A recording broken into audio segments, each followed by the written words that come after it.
तो हेलो मेरे कृषि योद्धाओं, स्वागत है एक बार फिर से। होली की छुट्टियां सब कुछ बनाने के बाद फर्स्ट सेमेस्टर ऊपर वाले की कृपा से बहुत अच्छा गया है सबका। तो अभी अपने को वापस से कम बैक करना पड़ेगा मेरे शेरों, क्योंकि अभी अपने 8 सेमेस्टर हैं और अभी अपन बात करेंगे सेकंड सेमेस्टर की। अभी अपना सबसे पहला जो पड़ाव था वो पार हुआ है, मंजिल अपनी बहुत दूर, अभी एक पड़ाव पार हुआ है फर्स्ट सेम। और उसमें हमने जितना हो सकता था उतना आपका साथ निभाया है।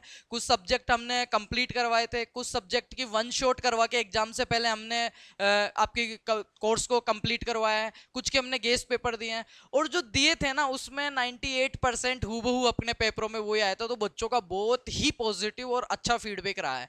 आज अपन अब बात करते हैं फर्स्ट सेमेस्टर जैसा भी गया है, उम्मीद है सबकी ऑल क्लियर आएगी सेकंड सेमेस्टर के।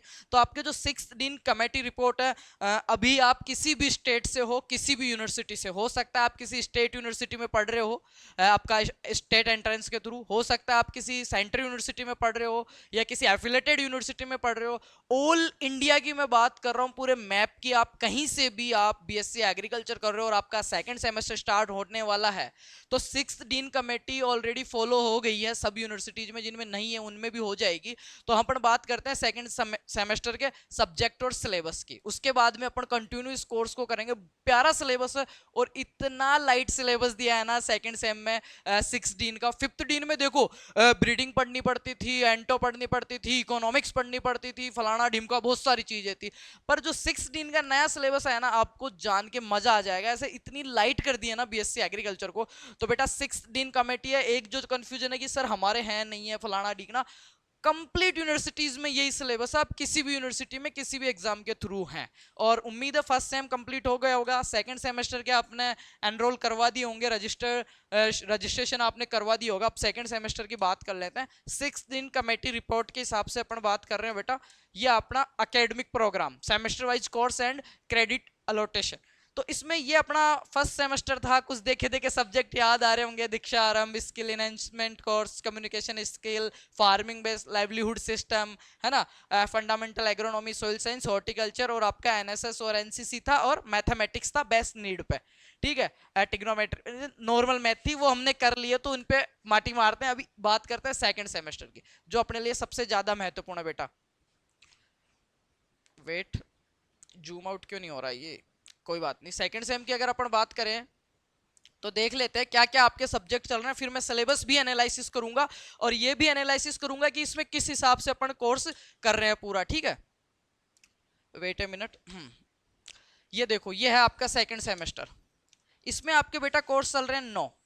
ठीक है, 9 सब्जेक्ट आपके चल रही है। सबसे पहली अगर मैं बात करूं स्किल एनहेंसमेंट कोर्सेज जो आपके हैं इनके बारे में, तो 2 आपके स्किल, जैसे दीक्षा आरंभ आपके चला था ना स्टार्टिंग में, उनकी तरह ये कोर्सेज है, तो इनके पेपर्स का या इतना अपने को लोड लेने का वो नहीं है। अपन बात करते हैं जो अपने को एकेडमिक के अंदर है, अपने को पढ़ना है और जिनको क्लियर करना है बहुत अच्छे से, है ना, उनकी बात करते हैं। सबसे पहले जो मैं इसमें लेता हूं सिलेबस, वो लेता हूं प्लांट पैथोलॉजी। आपका जो पहला सब्जेक्ट है बेटा वो है प्लांट पैथोलॉजी, जिसको अपन बोलेंगे पादप रोग विज्ञान, पादप रोग विज्ञान। और इसकी ऑलरेडी हमने 5 क्लास से पहले वाले में करवा रखी थी, बहुत अच्छा फीडबैक था। वो कैसी थी नहीं थी कोई बात नहीं, तुम्हारा भाई ऑलरेडी प्लांट पैथोलॉजी से ही तो अपना मेजर सब्जेक्ट है, इसमें कहीं इश्यू नहीं आएगा। 3 क्रेडिट आपका सब्जेक्ट है बेटा, प्लांट पैथोलॉजी 3 क्रेडिट आपका सब्जेक्ट है। और बड़े प्यार प्रेम से अपन इसको करेंगे। इसका सिलेबस भी मैं एनालिसिस करूंगा इसी वीडियो में सारे सब्जेक्ट का। अभी सिर्फ मैं आपको सब्जेक्ट बता रहा हूं कि आपके कोर्स में कौन कौन से सब्जेक्ट चल रहे हैं बेटा। तो पहला आपके कौन सा चल रहा है, अपन बात करें तो fundamentals of plant pathology. Fundamental मतलब आधारभूत सिद्धांत किसके, पादप रोग विज्ञान के। इसमें कुछ भी नहीं है, अपन ये चीजें पढ़ेंगे, रोग क्या होता है, डिजीज व्हाट इज डिजीज क्या होता है, डिसऑर्डर क्या होता है ना, दैहिक विकार क्या होता है, रोग क्या होता है, रोग लगता कैसे है, ठीक है, रोग लगने की प्रोसेस क्या है, वो सारी चीजें अपन पढ़ेंगे। सिम्टम्स, लक्षण क्या होते हैं, साइन, चिन्ह क्या होते हैं, ठीक है, ये सारी चीजें अपन पढ़ेंगे बेटा। पहला कोर्स हो गया अपना पादप रोग विज्ञान। सेकंड अपन बात करें बेटा इसी के अंदर, तो इसमें है फिर poultry management, livestock and poultry management. इसका मतलब आप सीधा सा यहां से समझ सकते हो, क्या कह सकता हूं इसको, एनिमल हस्बेंड्री। क्या कह सकता हूं बेटा, एनिमल हस्बेंड्री, जिसमें अपने को क्या पढ़ना है, पशुपालन विज्ञान। क्या पढ़ना है, पशुपालन। और पशुपालन में तो कहीं दिक्कत आएगी ही नहीं, क्योंकि क्लास में ही वो है, जो क्वेश्चन बताऊंगा वो आपको पेपर में मिल जाएंगे, चाहे आपका मिड हो चाहे थ्योरी हो। ठीक है, पशुपालन और पोल्ट्री मतलब कुकुट, कुकुट, कुकुट विज्ञान मतलब मुर्गी के बारे में अपने को पढ़ना है, मुर्गी के बारे में और पशुपालन के। अभी सिलेबस एनालिसिस करेंगे बेटा कौन कौन सी ब्रीड्स अपने को पढ़नी है, किस किस एनिमल की, जो अपने पालतू जानवर हैं उनमें क्या क्या अपने को दिया हुआ है। वो दो सब्जेक्ट हो गए। अब देखना कितनी चीजें कम हो जाएगी आपके। तीसरी अगर मैं बात करूं मेरे बेटा, तो तीसरा आपके चल रहा है fundamentals of entomology. Fundamentals of entomology जिसको अपन क्या कह सकते हैं, कीट विज्ञान। क्या कह सकते हैं, आधारभूत सिद्धांत किसके, कीट विज्ञान के। किसके बेटा, कीट विज्ञान। इसमें क्या है, फंडामेंटल है बिल्कुल, स्ट्रक्चर ऑफ इंसेक्ट, ठीक है, उसके पंखों की संरचना, उसके बॉडी सेगमेंट क्या क्या हैं, वो सारी चीजें। इसका भी मैं सिलेबस एनालिसिस करूंगा और इतना बताऊंगा कि कितने टॉपिक्स हैं। और एंटोमोलॉजी तो मेजर अपने 3 सब्जेक्ट इसमें आ रहे हैं कि एनिमल हस्बेंड्री जो हमने 12वीं में पढ़ के आए थे अपन, कोई इशू नहीं है। 11th-12th में खूब अच्छे से पढ़ा है, जेईटी आईसीआर सीयूटी की तैयारी की तब पढ़ा था, और वो सेम चीजें, और उनको मैं दोबारा इतने प्यार प्रेम से, इतने ट्रिक से और इजी लैंग्वेज में पढ़ाऊंगा, जैसे कहानी नहीं सुनाते क्या चौथ माता की, वैसे तो वो सारी आपको याद हो जाएगी। पैथोलॉजी को इससे भी इजी पढ़ेंगे अपन। कीट विज्ञान, ये 2 सब्जेक्ट अपने नए जुड़े हैं, पादप रोग विज्ञान और कीट विज्ञान। नए जुड़ने का मतलब ये है बेटा, पहले से तो बहुत भार कम हो गया है। जो 5th डीन कमेटी में हम पढ़े हैं, आपके सीनियर्स ने जो पढ़ा था ना, उससे तो बहुत भार कम हो गया। ये नया सिलेबस है, अब की बार ही रिलीज हुआ है और अब की बार ही लागू हो रहा है, आपके सेशन से ही लागू हो रहा है, आई मीन 2024-25 वाले सेशन से ही, राइट। तो कीट विज्ञान जो है वो भी कुछ पार्ट जो का है वो मैं करवाऊंगा, और कुछ पार्ट जो है वो एक सब्जेक्ट स्पेशलिस्ट है, पीएचडी है एंटोमोलॉजी से, उनसे करवाएंगे। और एक और खास चीज, ये सारी क्लासें फ्री ऑफ कॉस्ट रहने वाली है, राइट, जो कि पिछले 5 साल से वैसे ही अगले 50 साल रहेगी। जब तक है वीर विकास गुजर, तब तक बीएससी एग्रीकल्चर वालों से पैसे नहीं लेने वाले, ठीक है। कीट विज्ञान के कुछ टॉपिक्स मैं करवा रहा हूं, इन 2 सब्जेक्ट को प्रॉपर मैं करवाऊंगा, पैथोलॉजी और एनिमल को। एंटोमोलॉजी है उसके कुछ शुरू के जो फंडामेंटल टॉपिक्स है वो मैं करवाऊंगा। बाकी हमारे टीचर हैं बहुत अच्छे हैं, हमारे मित्र भी हैं, मिलने वाले भी हैं, और पीएचडी एंटोमोलॉजी हैं वो करवा देंगे आपको। फिर आता है सॉइल फर्टिलिटी एंड मैनेजमेंट, चौथा सब्जेक्ट। देखना बेटा, चौथा सब्जेक्ट आपके कौन सा है, सोइल फर्टिलिटी एंड मैनेजमेंट। मतलब इसको मैं नाम देता हूं क्या, सोइल फर्टिलिटी, मृदा उर्वरता, ठीक है, मृदा उर्वरता। अब ये, और फर्टिलिटी, उर्वरता और उत्पादकता, ठीक है। अब एक चीज मेरे को एक समझाना इसमें, सोइल फर्टिलिटी मैनेजमेंट, उर्वरता प्रबंधन। 12वीं में हमने एक चीज पढ़ी थी, फर्टिलिटी और प्रोडक्टिविटी में अंतर, मृदा उर्वरता और उत्पादकता में अंतर। तो उसमें ऐसा कुछ खास है नहीं, एग्रोनॉमी का ही पार्ट है बेटा। ये किसका पार्ट है, अगर मैं बात करूं तो ये जो सोइल फर्टिलिटी वाला सब्जेक्ट है आपका, वो एग्रोनॉमी का ही पार्ट है। एग्रोनॉमी में कह सकता हूँ या सोइल साइंस कह सकता हूँ, क्योंकि अब ब्रांचें डिफाइन हो गई, क्योंकि एग्रीकल्चर की मेनली 3 ब्रांच है।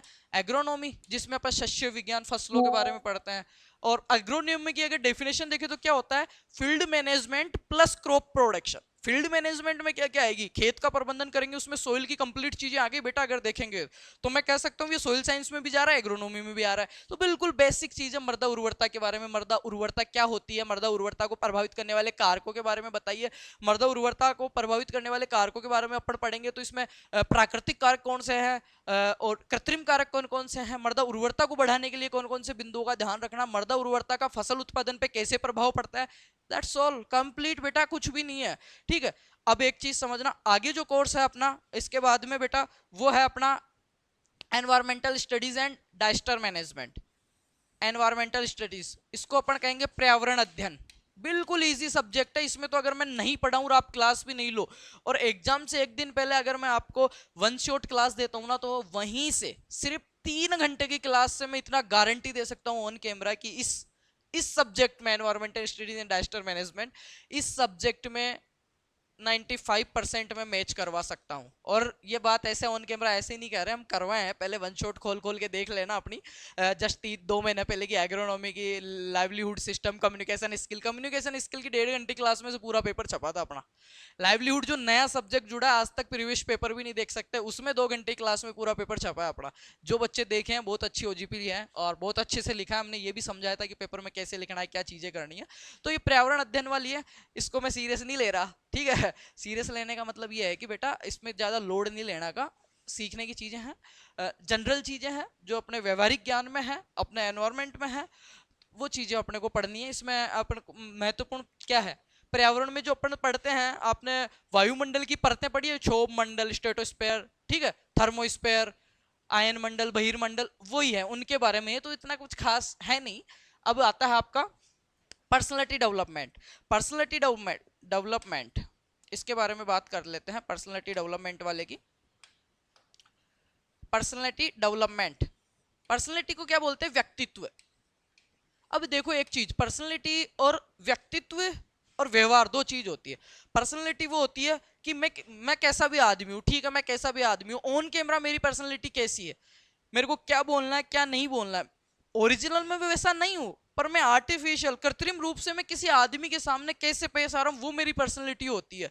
तो उसमें उठना, व्यवहारिक चीजें होती है, मेरा उठने का स्टाइल क्या है, मेरा पहनने का स्टाइल क्या है, मेरा बोलने का स्टाइल क्या है, ठीक है, मेरा चलने का स्टाइल क्या है, मैं किस तरीके से खुद को रिप्रेजेंट कर रहा हूं, वो पर्सनैलिटी में आता है। पर्सनैलिटी जरूरी नहीं सत्य हो, कोई आदमी अपने से मिल रहा है, ऑन कैमरा मिल रहा है या इंस्टीट्यूट में अपने से मिल रहा है तो उनकी अलग पर्सनैलिटी है, अपन उनके रूम पे चले गए, उनके घर पे चले गए तो अलग पर्सनैलिटी है, हम उनको शादी में मिल रहे हैं तो वो अलग तरीके से अपने साथ पेश आ रहा है। तो पर्सनैलिटी वो होती है जो एक अपन अगले को शो करते हैं कि मैं इस तरीके से हूं या ऐसा, उसको वो अपने को जजमेंट दे, उसको पर्सनैलिटी बोलते हैं। इसमें खास चीजें नहीं है, नॉर्मल सिलेबस है, और इसको तो अपन ऐसे व्यवहार व्यवहार में पढ़ लेंगे, बिना बोर्ड के ही मैं माइक लगा के कैमरा लगा के आपको समझा सकता हूँ कि इस टॉपिक में अपने को ये लिखना है, ये चीजें हैं।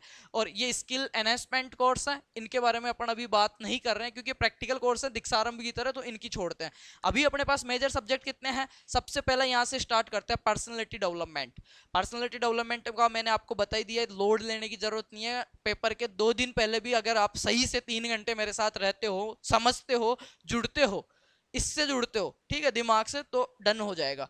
Environmental studies and disaster management, पर्यावरण का अध्ययन और उसका जो मैनेजमेंट है, प्रबंधन है, उसके बारे में पढ़ना है। ये भी अपन पेपर से 3 दिन पहले पढ़ सकते हैं। ऐसे सीखने के लायक इसमें कोई खास चीजें नहीं है, सबको पता है, 6, 8, 9 में पढ़ते आ रहे हैं कि वायुमंडल में कितनी परतें हैं, कौन सी परत में क्या होता है, कितना तापमान रहता है, घटता है, बढ़ता है, लैप्स रेट कितनी होती है, वो सारी चीजें इसमें, ऐसा कुछ खास नहीं है। अब अपने पास जो खास चीजें वो यहाँ से स्टार्ट होती है। सॉइल फर्टिलिटी मैनेजमेंट, एंटोमोलॉजी जो बहुत आगे तक काम आएगा आपको। एक जेआरएफ दोगे, प्री पीजी दोगे, एमएससी करोगे तो एक सब्जेक्ट चूज करने के लिए आपको जरूरत पड़ेगी। जैसे मैं एंटोमोलॉजी से कर रहा हूँ, सॉइल फर्टिलिटी सोइल साइंस से कर रहा हूँ, या फिर पोल्ट्री लिव स्टॉक से मैं कर रहा हूँ, लाइव स्टॉक से, या फिर हो सकता है प्लांट पैथोलॉजी से, लाइक मैं, ठीक है। तो ये चीजें महत्वपूर्ण और आगे तक अपने साथ जाएगी, तो इनको रटना नहीं है, बेसिक से पढ़ेंगे, बहुत प्यार प्रेम से पढ़ेंगे। तो ये चीजें आपकी क्लियर हो गई कि आपके 10 सब्जेक्ट हैं, और कौन कौन से सब्जेक्ट है वो भी मैंने बता दिया है। एक बार दोबारा से इनको मैं बता देता हूँ क्योंकि इसमें बहुत बहुत चीजें लिख दी तो शायद आपको देखने में दिक्कत आ रही हो, ठीक है। 10 में से 2 सब्जेक्ट तो जो है आपके स्किल एनहेंसमेंट कोर्स है, 9 में से, तो बच रहे आपके पास 7। 7 में से 2 कोर्स ऐसे हैं आपके, कौन कौन से? एक तो पर्सनैलिटी डेवलपमेंट और environmental studies and disaster management, इनको अपने को ज्यादा लोड नहीं लेना। अब अपने पास बच रहे हैं subject mainly 4, soil fertility management, fundamentals of entomology, live stock poultry और पैथोलॉजी। और इनमें से मैंने कह दिया कि 4 सब्जेक्ट में से चारों ही मैं ही पढ़ा रहा हूँ, ये भी मैं ही करा रहा हूँ, पर एंटोमोलॉजी का कुछ पार्ट जो है अपने मित्र हैं वो आपको करवा देंगे। तो ये तो बात हो गई बेटा आपके कोर्स की, फर्स्ट सेम सेकंड सेम की। अब अपन बात करते हैं थोड़ा सा आगे इसके बारे में, सेकंड सेमेस्टर का, ठीक है। ये जो कोर्स दिख रहा है ये कोर्स था 5 डीन कमेटी का। अब देखो क्या क्या चीजें हट गई है, क्योंकि कुछ प्राइवेट कॉलेजेस ऐसे हैं जो अभी तक 6 डीन को फॉलो नहीं कर रहे हैं, तो उनके पास अभी भी यही चीजें चल रही है। एग्रीकल्चर माइक्रोबायोलॉजी, बहुत हार्ड चीज है माइक्रोबायोलॉजी के बारे में, सूक्ष्म जीव विज्ञान, एग्रीकल्चर के जितने भी हार्मफुल बेनिफिशियल जो कीट्स हैं उनके बारे में, माइक्रो ऑर्गन्स हैं उनके बारे में अपने को पढ़ना था। उसके बाद में देखो introduction soil water conservation and engineering, कृषि अभियांत्रिकी जिसको बोलते हैं, एग्रीकल्चर इंजीनियरिंग, ये भी टेक्निकल सब्जेक्ट था। आप पढ़ते तो आपके पसीने आते हैं, गर्मी का टाइम वैसे भी और पसीने आते हैं आपके। क्रॉप फिजियोलॉजी, ये भी अच्छा खासा दिमाग घुसाने वाला सब्जेक्ट था क्रॉप फिजियोलॉजी। इसमें वो प्रासरण, विसरण, झिल्ली, ठीक है, बहुत सारी चीजें थी।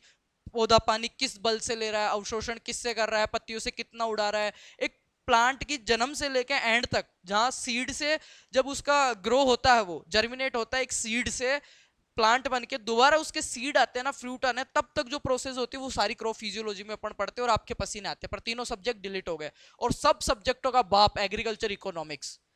एग्रीकल्चर इकोनॉमिक्स पल्ले ही नहीं पड़ता, ठीक है, ये भी हट गया। देखो ये चारों सब्जेक्ट हट गए, ये 5th डीन में थे। प्लांट पैथोलॉजी ऐसा कैसा रहा है, जो रहे हैं उनको मैं अलग कलर में मार्क कर रहा हूं। प्लांट पैथोलॉजी ऐसा कैसा रहा है अपना, एंटोमोलॉजी ऐसा कैसा रहा है अपना, एग्रीकल्चर एक्सटेंशन अपना हट गया बेटा, फर्स्ट सेमेस्टर में इसको कर दिया था, और अभी अपना ये हट चुका है, एग्रीकल्चर एक्सटेंशन अपना हट चुका है। स्किल कम्युनिकेशन, कम्युनिकेशन स्किल, ये इसको फर्स्ट सेमेस्टर में घुसा दिया 16 वालों ने। फिर था introductory agrometeorology, agrometeorology and climate change. अब क्लाइमेट चेंज वाले में भी अपने को मौसम विज्ञान, वही एनवायरमेंट के समथिंग पढ़ना था, तो इसको थोड़ा सा मॉडिफिकेशन देके अपने को कौन सा कर दिया, environmental studies and disaster management, right, ये उसकी जगह हो गया, ये एनसीसी वो हो गया। तो आपके ये 4 सब्जेक्ट तो बेटा हट ही गए। इनकी जगह कौन कौन से जुड़े हैं वो देख लो।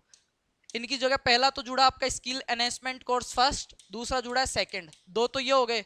दो कौन सा जुड़ गया, पर्सनालिटी डेवलपमेंट, बिल्कुल हल्का कोर्स। फिर उसके बाद में कौन सा जुड़ गया, live stock and poultry management, animal husbandry आपका।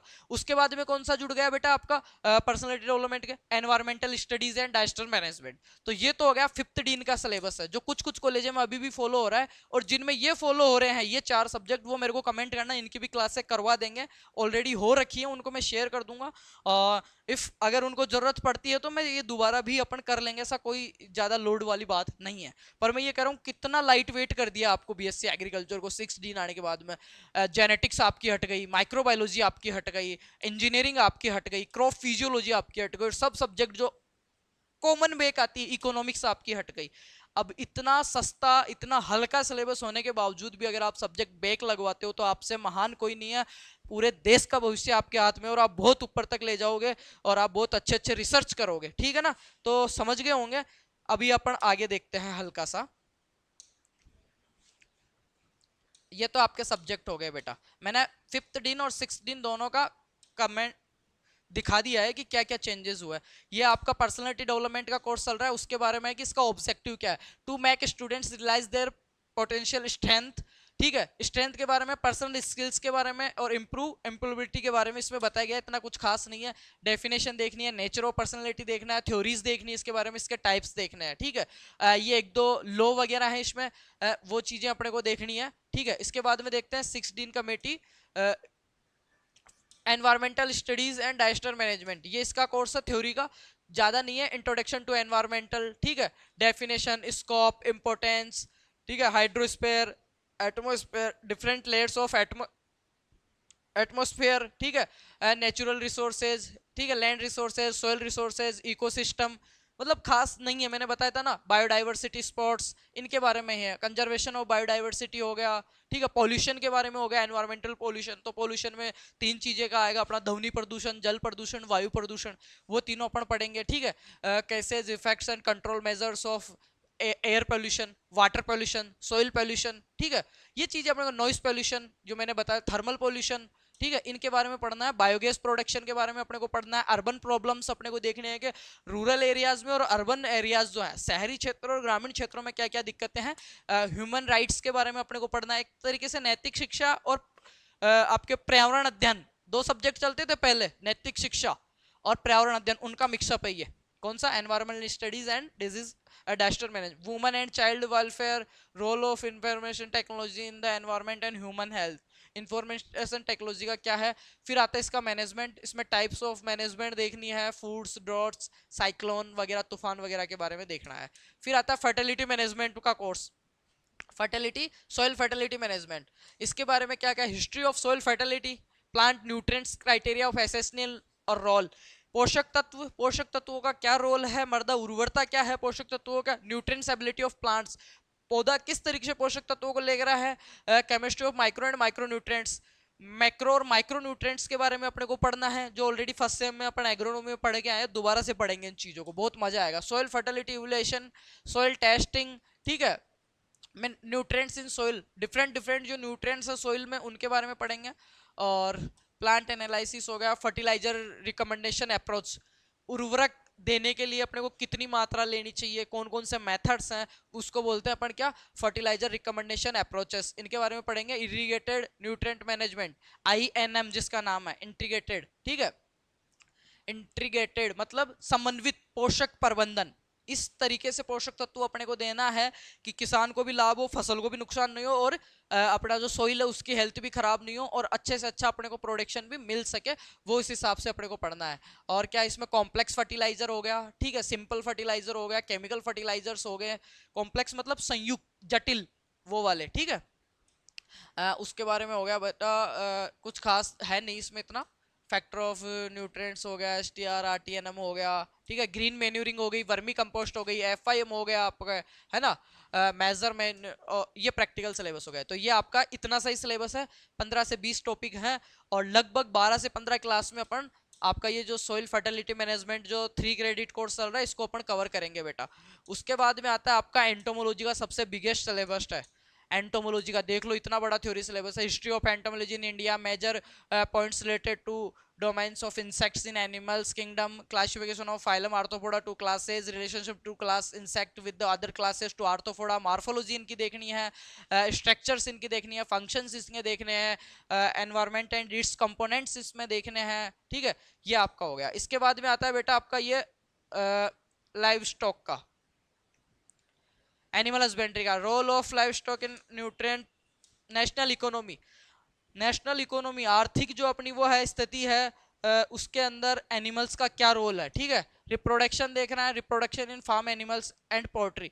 तो रिप्रोडक्शन दो ही प्रकार का होता है इनमें। ठीक है, एक तो नेचुरल, एक आर्टिफिशियल। इंशुमेशन जो आता है ना आपका सीमेन, ठीक है, उसके बारे में संपत कुमारन ने खोजा था, फलाना ढीकना, कितने टाइम पे लगती है, वो चीजें देखनी है। हाउसिंग प्रिंसिपल्स देखना है, रहने के लिए कैसे, tail to tail, head to head, ठीक है, फेस टू फेस विधि, पूंछ से पूछ विधि पढ़ा है ना, पूंछ से पूछ विधि, मुंह से मुंह विधि, है ना, वो चीजें पढ़नी है। स्पेस कितना चाहिए, स्पेस रिक्वायरमेंट देखनी है। Different species of live stock and poultry, इनकी क्या देखनी, स्पीसीज जाती है इनके बारे में अपने को देखनी है। Breeds, exotic breeds, cattle, buffalo, sheep, किस किस के बारे में देखना बेटा, cattle, buffalo, sheep, goat, swine and poultry, किस किस के बारे में, भैंस, बकरी, भेड़, है ना, इनके बारे में अपने को इनकी ब्रीड्स देखनी है, महत्वपूर्ण महत्वपूर्ण है। और यही आपके इनके डिजीज देखने हैं। और लाइव स्टॉक एंड पोल्ट्री, मुर्गी और पशुपालन, पशुओं के जो अपने पालतू पशु हैं, गाय, भैंस, बकरी, भेड़, ठीक है, उनके अपने को क्या क्या देखना है, उनको रहना खाना किस हिसाब से है, उनका मैनेजमेंट किस हिसाब से करना है, उनको रखने की विधियां देखनी है, उनको स्पेस कितना चाहिए, उनके डिजीज कौन कौन से लगते हैं, देयर मैनेजमेंट, उनका मैनेजमेंट देखना है, और उनके मेन मेन ब्रीड्स अपने को देखनी है। उसके बाद में आता है भाई फंडामेंटल्स ऑफ प्लांट पैथोलॉजी, जो कि अपना मेजर सब्जेक्ट है और जिसको अपन बहुत प्यार प्रेम से थोड़ा ज्यादा फोर्सफुली ध्यान से करेंगे। तो इसमें क्या क्या है, फंडामेंटल्स ऑफ प्लांट पैथोलॉजी देख लो, सिलेबस देख लो भाई। Theory, introduction to plant pathology, pathology क्या है, पादप रोग विज्ञान क्या है, कॉन्सेप्ट्स इसके करने हैं। Different terms use in plant pathology, इसकी टर्म्स एंड कॉन्सेप्ट्स अपने को पढ़ने हैं। हिस्ट्री पढ़नी है with special reference to India के जो साइंटिस्ट हैं उन्होंने प्लांट पैथोलॉजी में क्या क्या दिया, जिसमें अपन को पढ़ना है। इसकी हिस्ट्री में अपना आयरलैंड फेमाइन पढ़ना है, बंगाल का अकाल, ठीक है, आयरलैंड में अकाल पड़ा वो पढ़ना है अपने को, सारी चीजें इसमें अपन पढ़ेंगे हिस्ट्री के अंदर। फिर पढ़ने हैं अपने को causes of plant disease, plant disease रोग को फैलाने वाला कॉजेज कौन सा है, कारक कौन सा है, जिसको अपन पैथोजन बोलते हैं, रोग जनक जिसको बोलते हैं, उसके बारे में पढ़ेंगे। डिजीज साइकिल जिसको बोलते हैं, रोग चक्कर के बारे में पढ़ेंगे। ठीक है, रोग नियंत्रण, डिजीज मैनेजमेंट के बारे में अपन पढ़ेंगे बेटा। क्लासिफिकेशन ऑफ प्लांट डिजीज, पादप रोगों का वर्गीकरण, किस किस से हो रहा है, वायरस से होने वाले, जीवाणु से होने वाले, और इसके अंदर अपन और भी चीजें पढ़ेंगे। मनुष्य से होने वाले रोग हैं, कुछ कुछ निमेटोड से होने वाले रोग हैं, उनके सारे में पढ़ेंगे। फिर पढ़ेंगे ये फैलते किसके आधार पे, हवा से फैलने वाले, सोइल से फैलने, सोइल बोन, एयर बोन, ठीक है, वाटर बोन, वो सारी चीजें अपन पढ़ेंगे। डिजीज ट्रायंगल अपन पढ़ेंगे कि डिजीज ट्रायंगल के लिए थोड़ा सा मैं समझा देता हूँ। एनवायरमेंटल फैक्टर, टाइम और अपना पैथोजन, तीन चीजें मिलकर डिजीज ट्रायंगल बनाती है, उसके बारे में अपन पढ़ेंगे। डिजीज साइकिल हो गया, fungi and their morphology, fungi कवक किस प्रकार से रोग फैलाता है उसकी मॉर्फोलॉजी अपन पढ़ेंगे बेटा। रिप्रोडक्शन पढ़ेंगे कवक के अंदर, और बैक्टीरिया, जीवाणु, कवक और जीवाणु दो चीजों को डीपली अपन स्टडी करने वाले हैं। बैक्टीरिया के बारे में morphology, reproduction, classification, other plant pathogens जैसे मॉलिक्यूल्स, फ्ले और आपके जो आपका है प्रोटोजोआ, उसके बारे में अपने को पढ़ना है। एल्गी के बारे में अपने को पढ़ना है, वायरस के बारे में, विरोइड के बारे में, ठीक है। और वायरस ट्रांसमिशन कैसे होता है, वायरस एक जगह से दूसरी जगह कैसे जाता है, क्योंकि वायरस क्या है, सजीव और निर्जीव के बीच की योजक कड़ी है, ना तो वो जीवित है ना वो मृत है, बीच का है, ठीक है। तो वायरस ट्रांसमिट कैसे होगा, एक जगह से दूसरी जगह किसके द्वारा फैलेगा, उसके लिए वेक्टर चाहिए अपने को, तो वेक्टर पढ़ेंगे अपन की वेक्टर्स, व्हाइट फ्लाई हो गया, उन चीजों के बारे में अपन पढ़ेंगे। नया सब्जेक्ट है, बहुत प्यार प्रेम से अच्छे से पढ़ेंगे। तो ये हो गया बेटा आपके सारे सिलेबस। 9 के 9 मैंने ये आपके टॉपिक वाइज है, जैसे इसमें पैथोलॉजी में दिए हुए 17 टॉपिक दिए हुए हैं, तो 17 टॉपिक के लिए अपने को 30 क्लासेस कम से कम चाहिए, क्योंकि डिटेल्स स्टडी अपने को करनी पड़ेगी। फंडामेंटल अपना है, और अपन फंडामेंटल कोई क्लियर नहीं पढ़े तो आगे पैथोलॉजी के जो और कोर्सेज चलेंगे उनमें मैं उम्मीद भी नहीं कर सकता, इसलिए बहुत अच्छे से पढ़ेंगे। और वापस शुरू कर रहे हैं रेगुलर तरीके से, चारों सब्जेक्ट में करवा रहा हूँ, ये और भी सिलेबस है, ठीक है, इनको भी मैं सही से, एंटोमोलॉजी का, टैक्सोनॉमी वगैरह, तो इनको भी सही से डिस्कस करेंगे। अभी ये वीडियो सिर्फ इतना आपको समझाने के लिए है कि बेटा ये तो आपके कोर्सेज चल रहे हैं, ठीक है, ये तो आपके कोर्सेज चल रहे हैं और ये आपके सब्जेक्ट चल रही हैं और इनमें ये चीजें पढ़नी है। आप कहीं से भी पढ़ो यार, सेल्फ स्टडी करो, लाइब्रेरीज बैठो, कहीं और प्लेटफॉर्म से पढ़ो, आपको एटलीस्ट इतना पता होना चाहिए। मेरा second semester BSc agriculture honours degree कर रहा हूं मैं, और अगले साल में किसी का सीनियर बन जाऊंगा, बॉस बन जाऊंगा, सर बन जाऊंगा, मिस बॉस बन जाऊंगी, मैडम बन जाऊंगी, राइट। तो मेरे को ये तो पता होना चाहिए मेरे सेकंड सेमेस्टर में क्या क्या सब्जेक्ट चल रहे हैं और सिलेबस में क्या क्या है। एक ओवरव्यू मैंने दिया है, तो उम्मीद है इससे बहुत सारी चीजें आपकी क्लियर हुई होगी, तो टेंशन नहीं लेना का है, पूरे सब्जेक्ट अपन आराम से करेंगे। बस इतनी सी रिक्वेस्ट, इस वीडियो पे फीडबैक अपन देखते हैं, क्योंकि हमारे दैनिक जीवन से हम चीज़ों को स्किप करके, महत्वपूर्ण चीज़ों को भी स्किप करके आपके लिए फ्री ऑफ कॉस्ट टाइम दे रहे हैं, तो हमारे को अगर अच्छा फीडबैक मिलता है, भाई हमारे लिए मोटिवेशन क्या है। आपको क्या लगता है यूट्यूब पे फ्री क्लासेस से पेमेंट वगैरह आता होगा? न के बराबर, ये स्टूडियो का मेंटेनेंस भी नहीं जाता, ठीक है। हमारे लिए रियल मोटिवेशन यही है कि हमने फ्री ऑफ कॉस्ट जो क्लास डाली है, मेहनत करी है, एनर्जी, टाइम, मनी, सब चीजें जो हमने लगाई है, उसका रिटर्न बच्चों को कितना मिल रहा है, अच्छे से वो देख रहे हैं, उनके समझ में आ रहा है, उनका पॉजिटिव फीडबैक है, दैट इनफ, हमारे लिए ये चीज काफी है। हम आगे करते रहेंगे और हम करते जा रहे हैं इस दिशा में, और कोई रेस्पॉन्स नहीं आ रहा तो हमारा भी मन नहीं होता है। तो इस क्लास को जितने भी मैक्सिमम आपके सेकंड सेमेस्टर वाले बच्चे हैं, जो कॉलेजेस के व्हाट्सएप ग्रुप है, टेलीग्राम ग्रुप है, इंस्टाग्राम स्टोरीज है, जो भी XYZ, जहां से अपन दूसरे सेकंड सेमेस्टर वाले किसी भी अदर यूनिवर्सिटी के बच्चे तक रीच कर सकते हैं, जा सकते हैं, उसको शेयर कर सकते हैं। तो आप सभी बच्चे उनको दबा के शेयर करना, एक प्यारा सा लाइक कर देना और कमेंट करके मेरे को बता देना कि 5th डीन फॉलो हो रहा है या 6th डीन, और सबसे पहले कौन सा सब्जेक्ट स्टार्ट करना है वो भी आप मेरे को बता देना, ताकि अपन एक सब्जेक्ट को 50% करके फिर सेकंड सब्जेक्ट अपन चालू करेंगे और बहुत अच्छे से अपन हिंदी इंग्लिश बायलैंग्वेज पढ़ने वाले हैं। तो ना तो हिंदी मीडियम वालों को दिक्कत आएगी, ना इंग्लिश मीडियम वालों के। तो उम्मीद करता हूँ कोर्स स्टार्ट करने से पहले पहले इस वीडियो पे मैं 5000 लाइक्स का जो मेरा एम है उसको कंप्लीट करते ही अपन जल्दी से स्टार्ट करते हैं। Thank you so much, best of luck, मिलते हैं सब्जेक्ट के साथ। Thank you.